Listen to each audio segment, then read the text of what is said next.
வணக்கங்க. ஆமாங்க. இன்னைக்கு வீடியோல சேயிங் நோ எப்படி சொல்றதுன்றது தான் ஃப்ரெஷர்ஸ்க்கு நம்ம சொல்லிக் குடுக்க போறோம். ஸோ நோ சொல்றதுனால நெறைய ஃப்ரெஷர்ஸ் என்ன நெனச்சிட்டு இருக்காங்க அப்படின்னா, நோ எப்பல்லாம் சொல்லலாம்?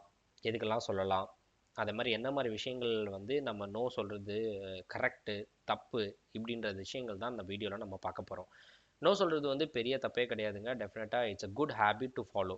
கரெக்ட்டுங்களா? ஸோ ஃப்ரெஷர்ஸா இருக்கவங்க நான் என்ன சொல்லுவேன்னா, நோ சொல்லியே ஆகணும். உங்களுக்கு என்ன மாரி ஸ்ட்ரெஸ்ஃபுல் வொர்க்னஸ் வந்தாலும் சரி, ஸ்ட்ரெஸ்ஃபுல் சிச்சுவேஷன் வந்தாலும் சரி, அதே மாதிரி நீங்க ஒரு விஷயங்கள் உங்கனால அனலைசிஸ் பண்ண முடியல. இது என்னால பண்ண முடியலன்னு நீங்க நெனச்சாலே டெஃபினட்டா நீங்க அதுக்கு நோ சொல்லிட்டு மூவ் பண்ணலாம். சரிங்களா? ஸோ அதுக்கு உங்களுக்கு பெர்மிஷன்ஸ் இருக்கு. எல்லாமே இருக்கு. உங்களுக்கு அது கேப்பபிலிட்டி இருக்கு. சரிங்களா? ஆனா அது எப்படி பண்றது? நெறைய பேர் அது பண்ண மாட்றாங்க. பண்ணாம என்ன பண்ணிடுறாங்கன்னா, மைண்ட்ல போட்டுட்டு இது சொல்ற மூலியமா எனக்கு என்ன நெனைப்பேன், என்ன பத்தி என்ன நெனைப்பாங்க? எனக்கு வந்து வொர்க் பண்ண தெரியாதுன்னு நெனச்சுருவாங்களோ? எனக்கு பெர்ஃபார்மன்ஸ் இம்ப்ரூவைசேஷன்ல போட்டுருவாங்களோ? இல்ல தூக்கி எனக்கு இந்த வேலை குடுக்க மாட்டாங்களோ? அது நடந்துருமோ? இது நடந்துருமோ? அப்படின்னு போட்டு மைண்ட்ல குழப்புறனால தான் உங்களால இந்த ஸ்ட்ரெஸ்ஸை வந்து ஹேண்டில் பண்ண முடியல. கரெக்ட்டுங்களா? ஸோ ஸ்ட்ரெஸ்ஸை ஹேண்டில் பண்ண ஒன் ஆஃப் தி குட், அதாவது பியூட்டிஃபுல் வே என்னன்னா சேயிங் நோ. நீங்கள் அதை சொல்லி ஆகணும்.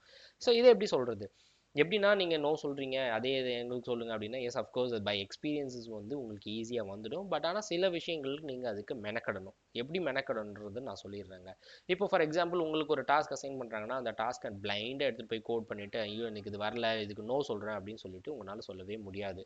நீங்கள் என்ன பண்ணணும்னா, அந்த டாஸ்க்கை 4 விதமாக நீங்கள் ஃபாலோ, அது 4 டைப் ஆஃப் ரூல்ஸ் வச்சு நீங்கள் ஃபாலோ பண்ணி ஆகணும். அந்த ரூல்ஸை நீங்கள் ஃபாலோ பண்ணீங்கன்னா டெஃபினட்டாக உங்களால் அது முடியலன்னா உங்களால் நோ கன்வே பண்ண முடியும். அந்த 4 ரூல்ஸ் என்னன்றதை நான் தெளிவாக சொல்கிறேன். ஃபர்ஸ்ட் வந்து அனலைசிஸ் பண்ணணும். டாஸ்க்கை வந்து கிளியர் கட்டாக அனலைசிஸ் பண்ணணும். இன்னைக்கு நிறைய பேர் என்ன பண்றாங்கன்னா, அனாலிசிஸ்ன்ற ஃபேஸே விட்டுடுறாங்க. ஐயோ இந்த டாஸ்கா, ஓகே எனக்கு எல்லாம் முடியும், அப்படியே காப்பி பேஸ்ட் சாட்ஜிபிடி போய் கேட்டு டக்கு டக்கு டக்கு டக்கு ஜிபிடி இது கொடு அது கொடு, இந்த அனாலிசிஸே அதே கொடு அப்படின்னு கேட்குறாங்க.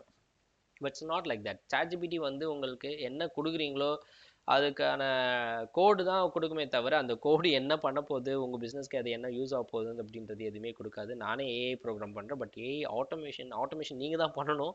என்னோட சேனல் ஃபுல்லாக பார்த்தீங்கன்னா ஆட்டோமேஷன் தான் இருக்கும். ஆட்டோமேஷன் நீங்கள் தான் பண்ணணும். பட் எதுக்காக பண்ணணுன்றதை வந்து நம்ம தான் டிசைட் பண்ணணும். கரெக்ட்டுங்களா? ஸோ அதனால் என்ன பண்ணால் analysis is more important.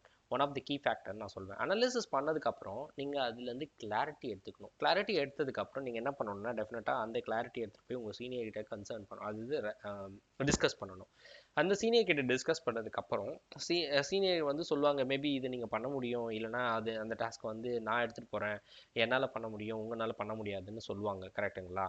So இல்லை அந்த மாதிரி விஷயங்கள் வந்து உங்களால் ஜட்ஜ் பண்ண முடியல அப்படின்னா, நீங்கள் வந்து மேனேஜர் கூடயும் டேரெக்டாக போய் நீங்கள் கேட்டுக்கலாம். சரிங்களா? ஸோ இந்த மாதிரி விஷயங்களை நீங்கள் கேட்டு கிளாரிட்டி எடுத்ததுக்கப்புறம், ஓகே இது பெரிய டாஸ்க்கா சின்ன டாஸ்க்கானு உங்களுக்கு அப்போ தான் தெரிய வரும். இது பெரிய டாஸ்க்காக இருந்தது அப்படின்னா, இது உங்களால் பண்ண முடியுமா, நீங்கள் இதுக்கு கேப்பபிளா அப்படின்றத நீங்கள் அனலைசிஸ் பண்ணணும். அனலைசிஸ் பண்ணீங்கன்னா, ஐயோ ஐம் நாட் கேப்பபிள் அப்படின்னு நினச்சிங்கன்னா, என்னால் இது பண்ணவே கூடாதா, நான் கேப்பபிள் இல்லைன்னா இந்த டாஸ்க்கை நான் பண்ணக்கூடாதா அப்படின்னு கேட்டிங்கன்னா கிடையாது. கேப்பபிள் அப்படின்றது எப்படின்னா, உங்களோட கெப்பாசிட்டி, அதாவது நீங்கள் இவ்வளோ தூரம் இவ்வளோ சீக்கிரம் முடிக்க முடியும் அப்படின்றது தான் அது சொல்ல வரேன். ஸோ உங்களோட கெப்பாசிட்டிஸ் என்னன்றது நீங்கள் செல்ஃப் எவாலுவேஷன் பண்ணி வச்சிருக்கணுங்க. செல்ஃப் எவாலுவேஷன் பண்ணி வச்சுருந்தீங்கன்னா என்ன பண்ண முடியும்னா, என்ன என்ன அதனால எப்படி உங்களுக்கு நோ சொல்றதுக்கான கரேஜ் வரும்ன்றதுக்காக தான் நான் சொல்ல வரேன். உங்களோட கெப்பாசிட்டி நீங்க பண்ணதுக்கு அப்புறம் நீங்க என்ன சொல்லணும்னா, என்னால் இவ்வளோ தூரம் ப்ராப்பரா பண்ண முடியும். ஆனா இதுக்கப்புறம் எனக்கு கிளாரிட்டி தேவை. என்னால இதை கண்டினியூ பண்ண முடியாது. ஸோ டெஃபினட்டா இந்த கம்ப்ளீட் ஃபுல் ஃப்ளெஜ் ஸ்டோரிஸோ இல்லை டாஸ்கையோ என்னால் முடியாதுன்றதை தான் நீங்கள் கன்வே பண்ணணும்.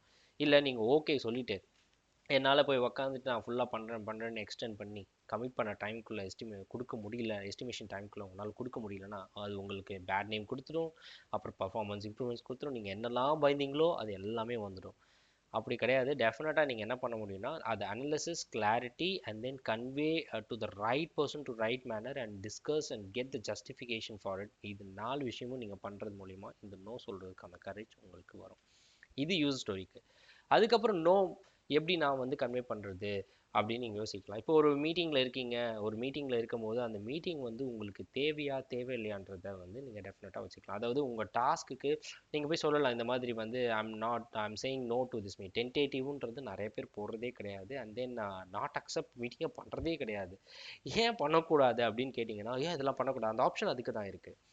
அஃப்கோர்ஸ் நீங்கள் அந்த மீட்டிங் தேவையா தேவையில்லையான்றதை நீங்கள் டிஃபைன் பண்ணி ஆகணும். இப்போ ஃபார் எக்ஸாம்பிள் நீங்கள் ஒரு ஒரு டாஸ்கில் இருக்கீங்க, அந்த டாஸ்க் வந்து உங்களால் நீங்கள் ஒரு கமிட்மெண்ட் கொடுத்துட்டு அது பண்ணவே முடியலன்னா நீங்கள் ஜென்டலாக போய் சொல்லிடலாம், இந்த மீட்டிங்க்கு நான் வரல, இந்த மீட்டிங்க்கு என்னோட இம்பார்ட்டன்ஸ் ப்ரெசன்ஸ் தேவைப்படாது, so I am going to focus on my task. இல்லைனா அந்த டாஸ்க் பண்ணுறது வந்து எனக்கு டிலே ஆகுது, அந்த ஒர்க் எனக்கு எக்ஸ்டெண்ட் ஆகிறனால இந்த மீட்டிங்கில் என்னால் இருக்க முடியாது, it will like distractive my ஃபோக்கஸ்ன்னு நீங்கள் சொல்லி அந்த மீட்டிங்லேருந்து வெளியே வர முடியும். அதாவது சேயிங் நோ டு மீட்டிங் உங்களால் சொல்ல முடியுமா அப்படின்னு கேட்டிங்கன்னா எஸ், சொல்ல முடியும்.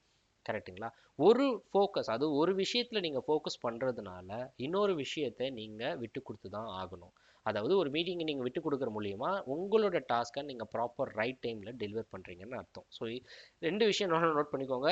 உங்களுக்கான அசைன் பண்ண ஸ்டோரிக்கு ப்ராப்பர் அனலிசிஸ் அண்ட் கிளாரிட்டி வச்சிங்கன்னா உங்களால் நோ சொல்ல முடியும். அண்ட் தென் உங்களுக்கான மீட்டிங், அதாவது அந்த டாஸ்க்கை நீங்கள் கம்ப்ளீட் பண்ணுற எஸ்டிமேஷன் தாண்டி நீங்கள் போயிட்டு இருக்கீங்க, ஒரு சில விஷயங்கள் மீட்டிங்லாம் உங்களுக்கு தேவையில்லை அப்படின்னா அந்த மீட்டிங்கை இல்லை என்னோட ப்ரெசன்ஸ் தேவையில்லைங்க, நான் வரல அப்படின்றத நீங்கள் சொல்ல முடியும். கரெக்டுங்களா? ஸோ இந்த ரெண்டு வகையான நோவும் கண்டிப்பாக உங்களால் சொல்ல முடியும். கரெக்டுங்களா? இன்னொரு நோ அப்படின்னு இருக்குது. அதாவது இப்போ உங்கள் டாஸ்க் அசைன் பண்ணிட்டாங்க, நிறைய டாஸ்க் அசைன் பண்ணிட்டாங்க, அன்ஃபார்ச்சுனேட்லி இதெல்லாம் சின்ன சின்ன டாஸ்க்குன்னு நினச்சி அசைன் பண்ணிவிடுவாங்க. இல்லைனா சின்ன சின்ன டாஸ்க்குன்னு உங்களுக்கு வந்து இப்போ எக்கச்சக்கமான டாஸ்க் என்கிட்ட வந்துச்சு, 4 டாஸ்க் வந்துச்சு, 4மே சின்னதுன்னு நீங்களே அசம்ஷன் வச்சுக்கிறது. அதாவது இது எல்லாமே சின்னது தான், முடிச்சிடலாம் அப்படின்னு நீங்கள் நினச்சிட்டு இட்ஸ் ஓவர் கான்ஃபிடென்ட் சொல்லுவாங்க, த பீப்புள் கெட் ஓவர் கான்ஃபிடென்ட்னு சொல்லுவாங்க இல்லையா? ஸோ அந்த மாதிரி எடுக்கும் போது நீங்கள் ஓவர் கான்ஃபிடென்ட் பண்ணிட்டீங்கன்னா அது பேக் ஃபயர் ஆகிறதுக்கான வாய்ப்பு நிறையவே இருக்குங்க.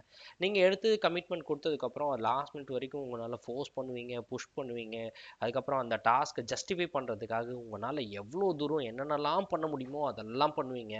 அது ஒர்க் அவுட் ஆயிடுச்சுன்னா உங்கள் நல்ல நேரம் கரெக்டாக ஒர்க் அவுட் ஆகிடும். பட் ஒர்க் அவுட் ஆகலை அப்படின்னா அங்கே தாங்க ரியல் ஸ்ட்ரெஸ் ஸ்டார்ட் ஆகும். ஈவன் தோ அது உங்களுக்கு ஒர்க் அவுட் ஆனால் கூட உங்களுக்கான ஸ்ட்ரெஸ் இருக்குது பார்த்தீங்களா, நீங்கள் அதுக்காக மெனக்கெட்ட வேலைப்பாடு இருக்குது, அது உங்களை வந்து கன்சிஸ்டண்ட்டாக செயல்பட விடாது. சரிங்களா? அந்த அது ஒரு விஷயத்த சொன்னதுக்காகவே நீங்கள் அதுக்கு ஒர்க் பண்ணுற மாதிரி ஆகிடும். அப்படி பண்ணக்கூடாது. அதுக்காக நான் என்ன சொல்ல வரேன்னா, நீங்கள் ஒர்க்கே பண்ணக்கூடாதா, ஸ்ட்ரெஸ்ஸே எடுத்துக்கூடாதா அப்படின்னா கிடையாது. எஸ், அஃப்கோர்ஸ் நீங்கள் ஒரு நெக்ஸ்ட் லெவல் போகணுன்னா டெஃபினட்டாக உங்களுக்கு ஒரு ஸ்ட்ரெஸ் தேவை. ஒரு 50% ஆஃப் ஸ்ட்ரெஸ்ஃபுல் ஒர்க் நீங்கள் எடுத்தால் மட்டும்தான், இல்லைனா அட்லீஸ்ட் 30% ஆஃப் ஸ்ட்ரெஸ்ஃபுல் ஒர்க் எடுத்தால் மட்டும்தான் யூ ஆர் இன் அன்கம்ஃபர்டபுள் ஜோன்னு நான் சொல்லுவேன். பிகாஸ் நீங்கள் கம்ஃபர்ட் ஜோன்லேயே இருந்தீங்கன்னா டெஃபினட்டாக அன்கம்ஃபர்ட் ஜோனுக்கு போகும்போது உங்களுக்கு ஒரு ப்ராப்ளம் இருக்கும், ஒரு கியாஸ் கிரியேட் ஆகிடும். ஸோ அதெல்லாம் உங்களால் ஹேண்டில் பண்ண முடியாது. ஸோ அதுக்கு நோ சொல்லிடாதீங்க டெஃபினட்டாக. ஏன்னா நீங்கள் எப்போவுமே உங்களை ஒரு அன்கம்ஃபர்ட் ஜோனுக்குள்ளே புஷ் பண்ணிக்கிட்டால் மட்டும்தான் நீங்கள் நெக்ஸ்ட் லெவல் மூவ் ஆகிட்டே இருக்கீங்கன்றது அர்த்தம். நிறைய பேருக்கு இது தெரியறதில்ல. ஐயோ எனக்கு வேலை இருக்குது, வேலை இருக்குது, வேலை இருக்குது, வேலை இருக்குது, வேலை இருக்குது, பயம் இருக்குது, ஒர்க் பிரச்சனை வருது, பிரச்சனை வருது. இல்லை, அப்படி கிடையாது. பிரச்சனை வந்தால் தான் வேலை நிறையா வருதுன்னு அர்த்தம். வேலை நீங்கள் நிறையா பண்ணாதான் அடுத்த லெவல் மூவ் பண்ண முடியுன்றது அர்த்தம். சரிங்களா? ஸோ இந்த மாதிரி நோ சொல்கிறதுக்கு டெஃபினட்டாக பயப்படாதீங்க. நோ சொல்கிறது வந்து இட்ஸ் மோர் இம்பார்ட்டன்ட் ஹேபிட். ஓகேங்களா? ஸோ இதனால் என்ன அட்வான்டேஜஸ் வரும்னு சொல்கிறேன் உங்களுக்கு. நம்பர் ஆஃப் டைம்ஸ், அதாவது இந்த நோ சொல்கிற மூலிமா உங்களோட ஸ்ட்ரெஸ்ஸை நீங்கள் குறைச்சிக்க முடியும். அது வந்து உங்களோட டெலிவரியை வந்து நீங்கள் ப்ராப்பராக டைமுக்குள்ளே டெலிவர் பண்ண முடியும். அண்ட் தென் கிளாரிட்டி, அதாவது பிஸ்னஸ் கம் கிளாரிட்டி, உங்களுக்கு கோட் கிளாரிட்டி கிடைக்கும். அது போக உங்கள் கோட்லேருந்து ரிவர்ட், அதாவது பக்கோ என்ஹான்ஸ்மெண்ட்டோ இல்லை வேறு எதுவும் வேறு எந்த மாதிரி ப்ராப்ளமோ இல்லை வந்து ஒரு ப்ரொடக்ஷனுக்கு போகும்போது ஒரு மேஜர் இம்பேக்டோ எதுவுமே இருக்காது. சரிங்களா? எதுவுமே இருக்காது. ஸோ இது எல்லாமே நடக்கிறது வந்து by saying no to the right time and right task. சொன்னால் நம்புவீங்களா? ஃபாலோ பண்ணுங்கள்.